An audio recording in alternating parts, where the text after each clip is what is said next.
بسم الله الرحمن الرحيم. السلام عليكم ورحمة الله وبركاته.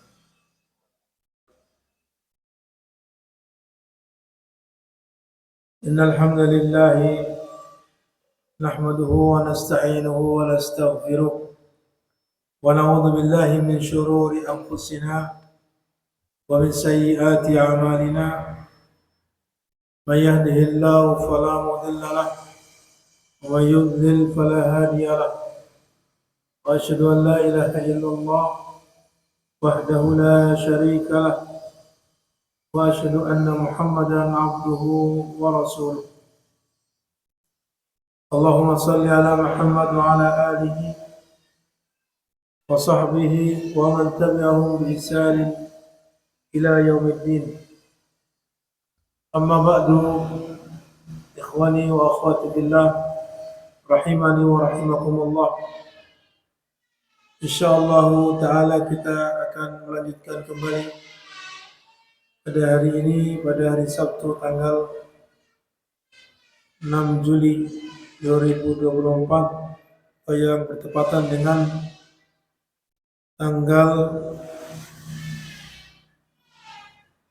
29 atau 30 Dzulhijjah 1445 Hijriah, yang mana kita sampai pada hadis yang ke-46 dari tambahan hadis Arba'in An-Nawawiyah yang disebut dengan Tatimmatul Khamsin, yaitu menyempurnakan 40 hadis menjadi 50 hadis yang ditambahkan oleh Ibnu Rajab rahimahullahu ta'ala.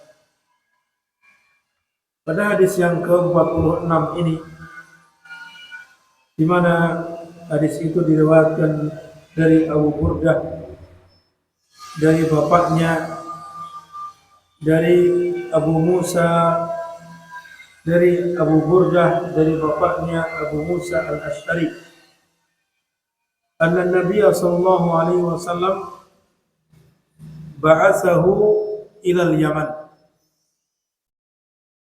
bahwa Nabi sallallahu alaihi wasallam mengutusnya ke negeri Yaman. Kemudian fasa'alahu an asribatin tusna'u biha.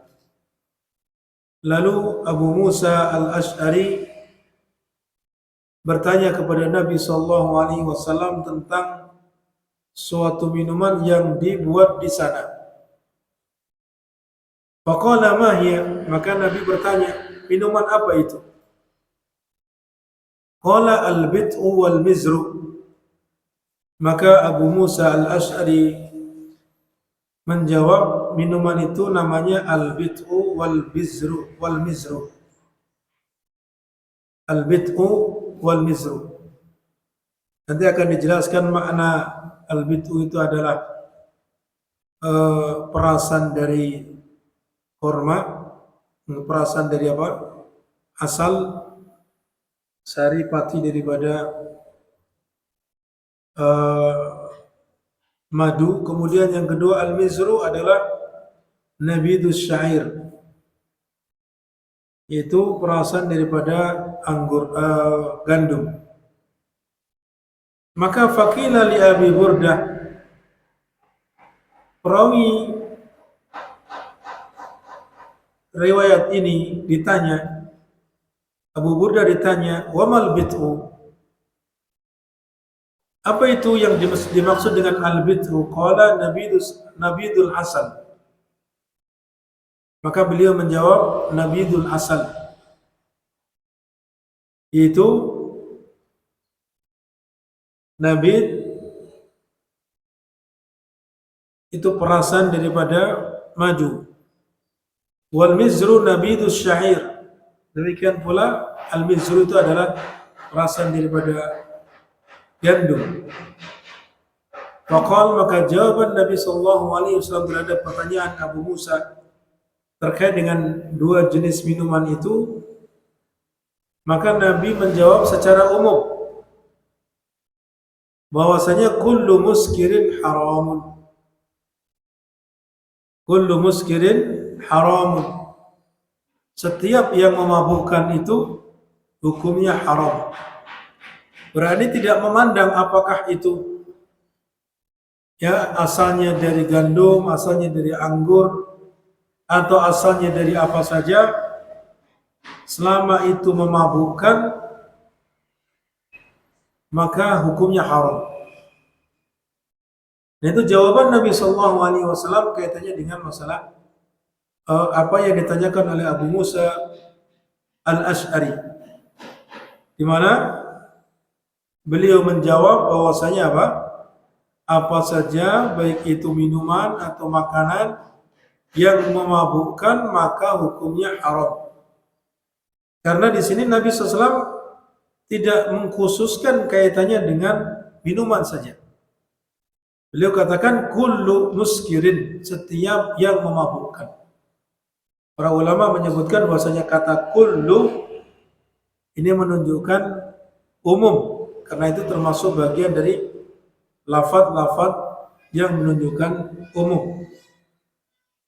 Itu apa? Setiap apa saja yang memabukkan maka hukumnya haram. Kemudian dijelaskan oleh pensyarah kitab atau pensyarah hadis ini yang saya ambilkan dari kitab Fathul Qawi al-Matin fi Syarh al-Arba'in wa Tatimmat al-Khamsin, yaitu Fadilatul Syekh Dr. Abdul Muhsin Al-Badr hafizahullah taala. Beliau mengatakan di antara minuman yang digunakan atau yang dibuat di negeri Yaman ketika Rasulullah SAW mengutus sahabatnya Abu Musa Al-Asy'ari, berarti yang diutus ke negeri Yaman untuk berdakwah itu tidak hanya Mu'ad. Karena dalam hadis yang lain juga ada bahwasanya Mu'ad radhiyallahu anhu juga diutus oleh Rasulullah SAW untuk berdakwah di negeri Yaman, yang mana di sana banyak ahli kitab. Lalu Rasulullah perintahkan kepadanya agar berdakwah kepada mereka pertama kali agar mentauhidkan Allah.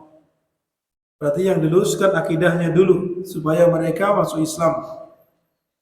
Kalau sudah masuk Islam, bersyahadat, mentauhidkan Allah, baru kemudian sampaikan kepada mereka kewajiban-kewajiban seperti salat, zakat, dan yang lainnya.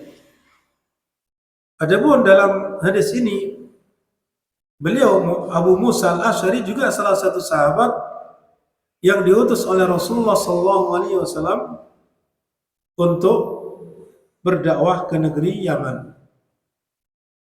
Nah, ketika mendapati dua minuman ini di negeri Yaman tersebut, maka Abu Musa Al-Asy'ari bertanya kepada Nabi SAW,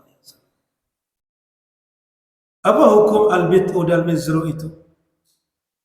Maka Nabi bertanya kepadanya, al-bid'u itu apa? Ya, maka Nabi SAW menanyakan minuman apa. Kemudian tadi dijelaskan oleh Abu Musa Al-Asy'ari minumannya jenisnya adalah al-bid'u wal mizru. Lalu perawi hadis ini yaitu Abu Burdah. Abu Burdah ini anak dari Abu Musa Al-Asy'ari yang meriwayatkan hadis ini. Ditanya, ya, ada seorang yang bertanya kepadanya, apa itu al-bid'u dan apa itu al-mizru? Maka beliau menjawab, al-bid'u itu adalah nabidul asal, nabidnya madu, dan nabidus syair, dan nabidnya gandum, perasannya gandum. Itu demikian. Maka kemudian Nabi SAW menjawabnya secara umum.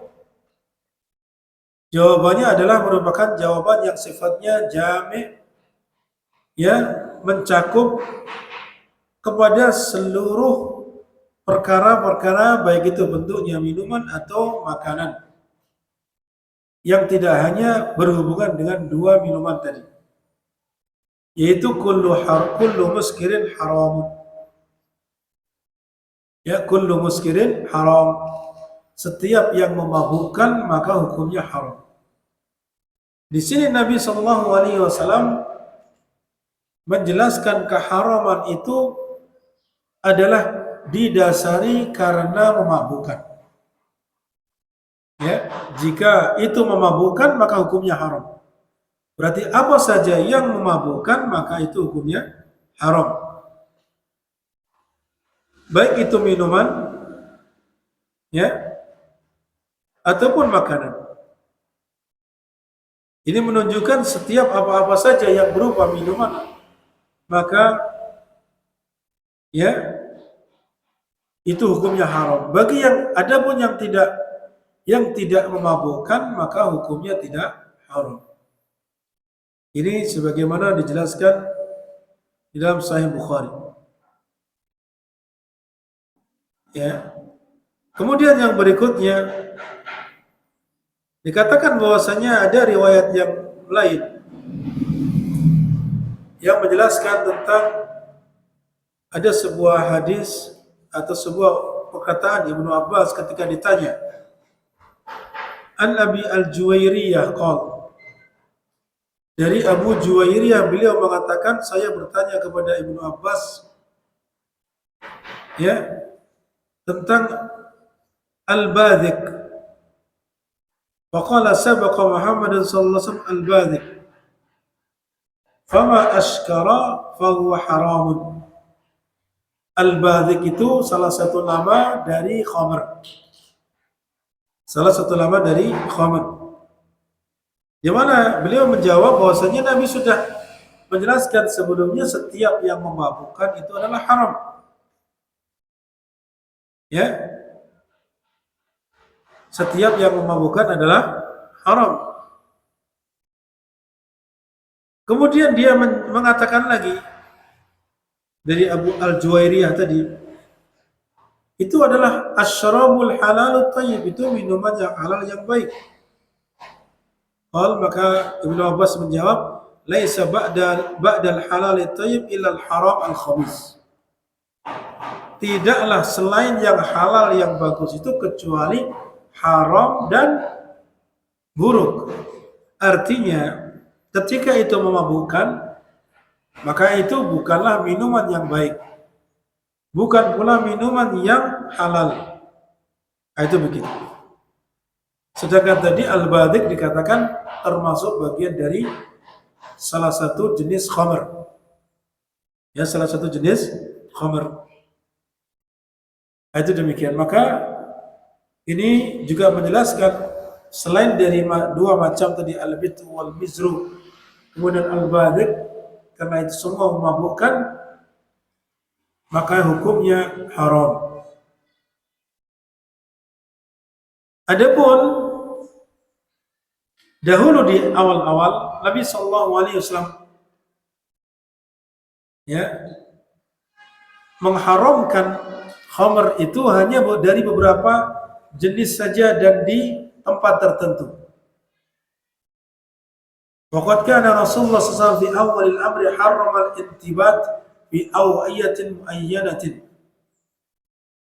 Bahwasanya Rasulullah SAW di awal-awal dahulu itu mengharamkan hanya pada perasan pada bejana tertentu saja.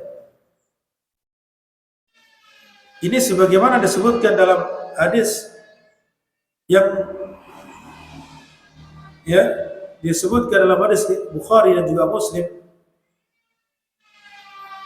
di mana dikatakan pula di sini, "Tsumma innahu sallallahu jaa'a anhu ma yansaqu dzalik." Jadi ketika di awal-awal sebagaimana tadi diungkapkan dalam hadis Bukhari Muslim ya tentang hadis utusan Abdul Qais yang mana di awal-awal dahulu Rasulullah mengharamkan khamr itu hanya perasan itu hanya pada bejana tertentu. Ketika hal itu diperas pada bejana tertentu maka itu menjadi haram. Akan tetapi kemudian Rasulullah menghapus hal itu dan menjadikan hukum tidak hanya pada bejana tertentu saja.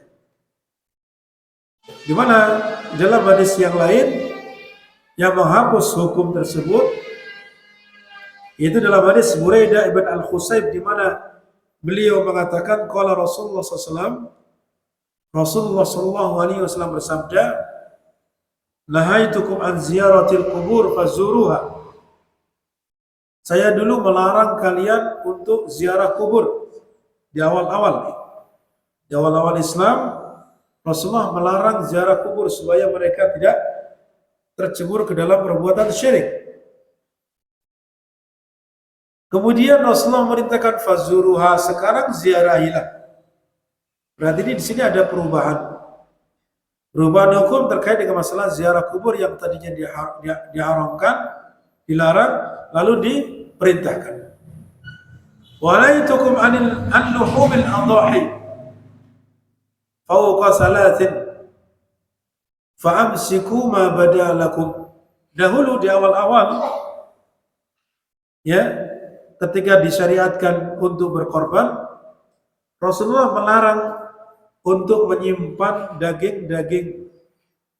daging-daging sembelihan kurban melebihi 3 hari. Tidak boleh ada tersisa 3 hari kok disimpan. Harus dibagikan habis. Itu begitu maksudnya. Tidak boleh ditahan di dalam rumah sehingga tidak terbagi. Karena pada saat itu memang kaum muslimin sangat membutuhkan. Keadaannya sangat miskin. Ya, sehingga apa? Rasulullah melarang. Akan tetapi setelah itu, fa'amsiku ma badalakum. Sekarang kalian boleh menahannya sesuai dengan apa yang kalian inginkan. Nah, itu begitu. Berarti setelah itu dihapus hukum larangan menahan daging sembelihan hewan kurban yang melebihi 3 hari. Adapun setelah itu dibolehkan. Kemudian walahaitukum 'anil nabidi illa fi saqa. Fashribu fil asqiyati kulliha wala tashrabu muskiran. Dan saya melarang kalian dari perasan, ya, kecuali pada saqa. Saqa itu jenis tempat. Ya, fashribu fil asqiyati kulliha. Sekarang minumlah ya dari hal itu dengan bejana-bejana keseluruhannya. Artinya tadi ada bejana tertentu yang Rasulullah melarangnya. Adapun sekarang maka Nabi SAW tidak mengkhususkan bejana itu, ya, yang menyebabkan diharamkan minuman tadi. Akan tapi kemudian Rasulullah melarang wala tasrabu muskiran. Tapi janganlah kalian minum yang memabukkan. Berarti di sini, ya, alasan yang dijadikan oleh Rasulullah SAW bahwasanya itu minuman yang diharamkan adalah bukan karena bejananya, bukan karena barangnya, artinya asalnya apa, tapi karena itu memabukkannya. Karena ada sebagian yang mengatakan bahwasanya yang dilarang itu kalau, ya, minuman itu asalnya dari anggur. Kalau selain itu tidak mengapa. Artinya anggur yang diperas kemudian didiamkan sehingga menjadi khamr. Maka ini dihapus oleh Nabi SAW selama, ya, itu memabukkan, maka semuanya diharamkan. Entah itu bentuknya minuman yang asalnya dari anggur, asalnya dari gandum, asalnya dari, ya, yang lainnya, selama itu memabukkan maka apa? Maka menjadi haram hukumnya. Itu demikian.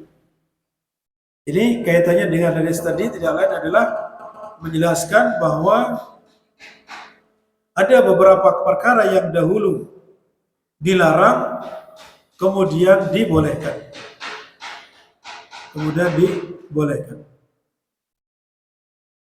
Kemudian selanjutnya, ya, selanjutnya adalah dikatakan di sini wa kullu ma askara fa huwa haramun sawa'un kana syaraban aw ta'aman wa sawa'un kana sa'ilan aw jamidan aw daqiqan aw waraqan aw ghairi dzalik. Kemudian beliau mengatakan semua yang memabukkan itu hukumnya haram, baik itu bentuknya minuman atau makanan, Apakah minuman itu bentuknya cair ataupun ya padat, dalam artian tidak cair seperti minuman pada umumnya. Ya, baik itu bentuknya sejenis gandum, artinya kalau kita katakan apa powder. Ya mungkin yang ada sekarang kayak sabu-sabu dan semisalnya.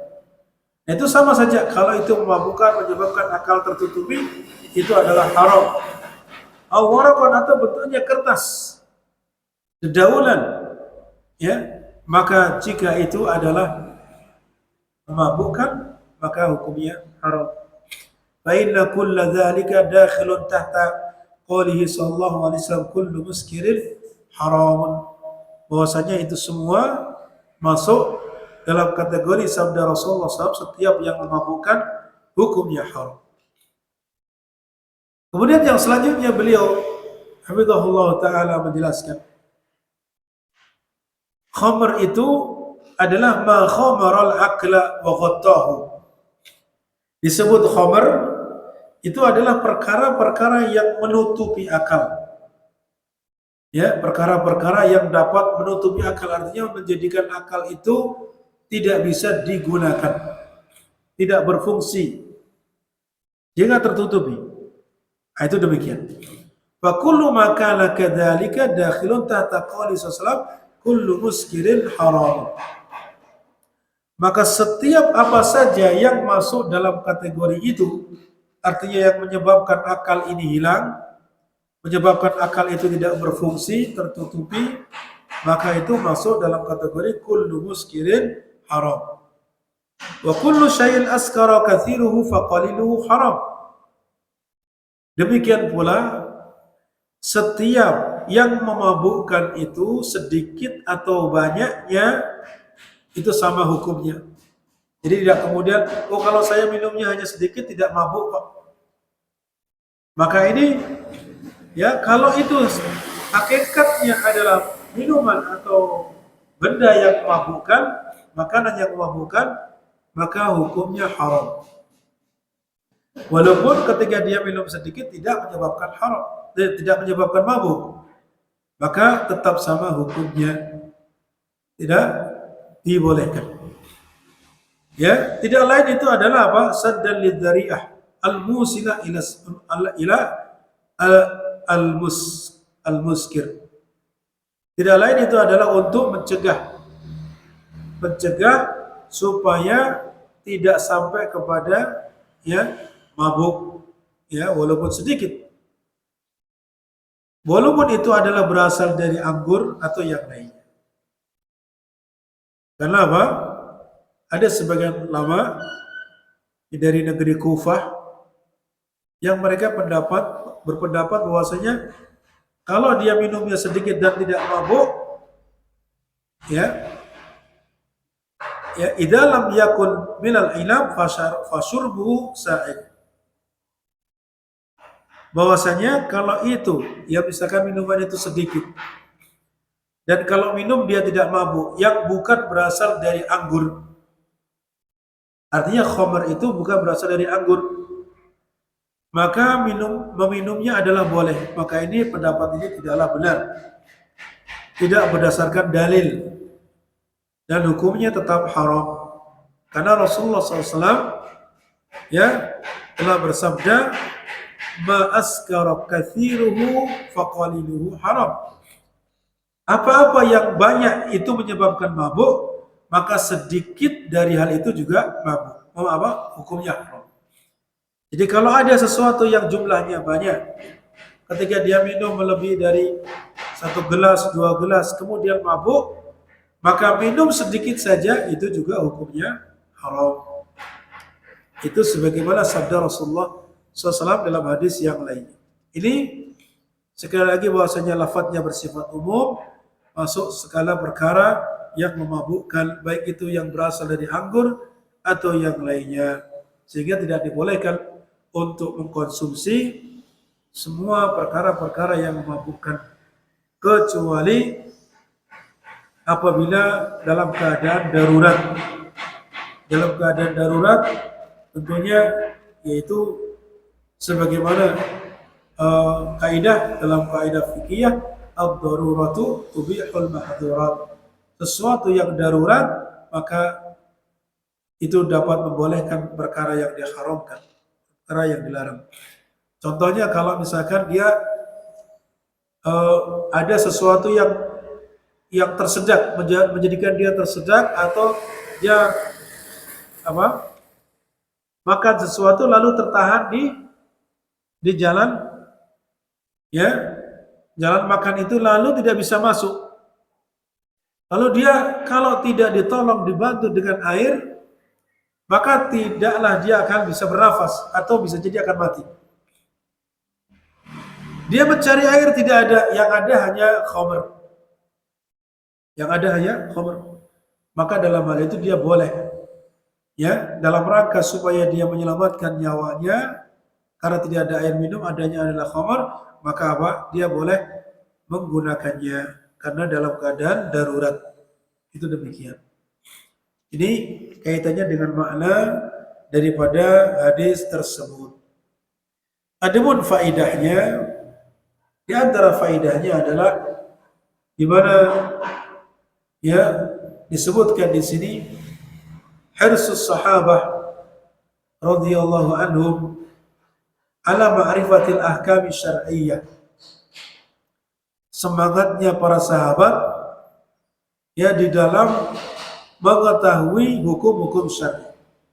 Jadi ketika mereka ingin menikmati sesuatu yang belum tahu hukumnya, maka mereka bersegera untuk bertanya.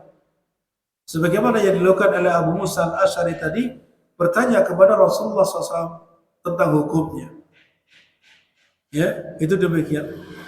Dan ini menjadi contoh bagi kita ketika kita masih belum ada kejelasan tentang suatu perkara, maka hendaknya kita bersegera bertanya kepada orang yang memiliki ilmunya agar kita tidak terjerumus ke dalam yang dilarang oleh Allah Subhanahu wa taala. Kemudian di antara faidah yang lain, khamr adalah segala sesuatu yang menutupi akal. Sebagaimana dijelaskan, menyebabkan hilang akalnya, menyebabkan akalnya tidak berfungsi. Itu demikian. Oleh karena itu, orang yang minum khamr biasanya akan melakukan perbuatan-perbuatan yang lain yang dia tidak sadari. Sehingga para ulama mengatakan khamr itu ummul khaba'ith. Ya, khamr itu adalah ummul khaba'ith. Di mana khamr itu adalah merupakan induknya keburukan, induknya kejahatan. Orang yang minum khamr ketika dia dalam keadaan mabuk, dia akan bisa jadi menzalimi orang, entah itu membunuhnya atau merusak kendaraan orang, merusak rumah orang lain, atau barangkali dia berbuat hal-hal yang tidak layak, misalkan membuka pakaiannya atau mungkin berkata-kata yang tidak sesuai dengan syariat, ya, dan seterusnya. Dan bisa jadi dia kemudian mencuri, bisa jadi dia kemudian berzina, bisa jadi dia melakukan hal-hal yang lain. Bahkan bisa jadi dia akan mengatakan kata-kata cerai kepada istrinya dalam keadaan demikian. Ini mengakibatkan keburukan-keburukan terjadi pada dirinya. Sehingga orang yang dalam keadaan itu ya hilang akalnya, tidak menyadari apa yang dia lakukan. Nah, karena itu pada zaman di mana belum dilarang secara mutlak khamr, Rasulullah melarang mendekati salat. Ya, Rasulullah melarang mendekati salat sebagaimana dalam ayat la taqrabu as-salata wa antum sukara. Janganlah kalian mendekati salat sedang kalian dalam keadaan mabuk. Ini tahapan-tahapan sebelum khamr itu dilarang secara mutlak. Artinya masih ada kesempatan sahabat-sahabat masih boleh minum khamr. Tapi pada waktu-waktu tertentu. Pada waktu-waktu tertentu saja. Yaitu ketika waktu itu tidak menjadikan dia mabuk dalam keadaan sholat. Ya, padahal waktu sholat berdekatan. Yang jauh antara subuh dengan zuhur, antara isya dengan subuh saja. Adapun selain itu zuhur ke asar dekat. Ini tidak mungkin orang minum khamr nanti lama masih dalam keadaan mabuk bisa di sholat, maka tidak boleh. Antara asar dengan maghrib juga begitu, maghrib dengan isya juga berdekatan. Sehingga kesempatan untuk minum hanya di malam hari. Malam hari mereka sudah capek, di siang hari bekerja dan seterusnya, sudah tidur istirahat. Kalau dia mabuk, otomatis tidak bisa tidur di malam hari. Sehingga apa? Itu akan menyebabkan dia di siang hari tidak bisa beraktivitas. Nah, disinilah kemudian menjadikan kaum muslimin sempit waktunya untuk menikmati yang aslinya haram ini. Walaupun pada saat itu masih dibolehkan. Itu tahapan sebelum diharamkan secara mutlak. Demikian pula di waktu pagi setelah sholat subuh sampai zuhur. Ini waktunya orang aktivitas, bekerja di kebun-kebun mereka, berdagang dan seterusnya. Maka kesempatan untuk minum khamar sangatlah sedikit. Nah ini supaya sahabat-sahabat Nabi betul-betul siap, kondisi siap untuk dilarang untuk minum khamar secara mutlak. Sehingga kemudian setelah itu turunlah firman Allah Subhanahu wa taala yang menjelaskan tentang khamar selama-lamanya. Yaitu disebutkan dalam surat Al-Maidah ayat 90. Ya ayyuhalladzina amanu innamal khamru wal maisiru wal ansab wal ajzamu rijzun min amali syaitan fajtanibuhu la'allakum tuflihun. Hai orang-orang yang beriman, sesungguhnya khamar itu dan juga judi itu dan juga mengundi nasib adalah merupakan perbuatan yang buruk yang berasal dari perbuatan syaitan. Maka apa? Fajtanibuhu, jauhilah perbuatan-perbuatan tersebut agar kalian menjadi orang yang beruntung. La'allakum tuflihun. Ini ayat ini menjelaskan tentang dilarangnya minum khamar secara mutlak kapan saja waktunya. Kapan saja waktunya. Demikian. Kemudian di antara faidah yang lain adalah bahwa setiap yang memabukkan itu hukumnya haram. Kullu muskirin haram. Baik itu berupa minuman atau makanan, baik itu benda cair ataupun benda yang padat, kental ataupun encer.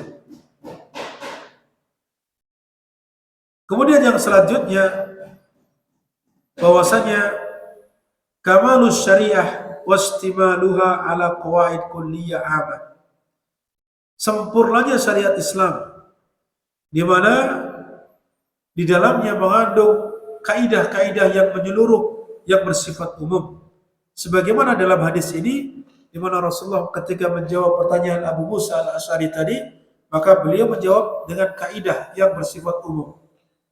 Tidak hanya menjawab hubungannya dengan minuman yang ditanyakan. Sehingga di sini para sahabat menjadi faham kalau itu memabukkan ya haram, apa saja namanya. Kalau tidak memabukkan ya berarti halal. Nah, itu demikian. Sehingga ini adalah merupakan kaidah yang bersifat umum, mencakup kepada keseluruhannya. Dan itulah yang disebut dengan jawami'ul kalim. Kalimat yang ringkas mencakup kepada banyak hal, dan itu diantara keistimewaan Rasulullah SAW di mana beliau diberikan oleh Allah Subhanahu Wa Taala kalimat-kalimat yang diungkapkannya adalah kalimat yang ringkas, kemudian kandungannya sangat banyak sekali. Demikian. Ini diantara faidah yang bisa disebut. Terakhir, tahrimu kulli muskirin min ayyi naw'in kana. Dan setiap yang memabukkan itu hukumnya haram apapun macamnya. Ini sudah disebutkan tadi. Ini diantara perkara-perkara yang hubungannya dengan hadis tadi.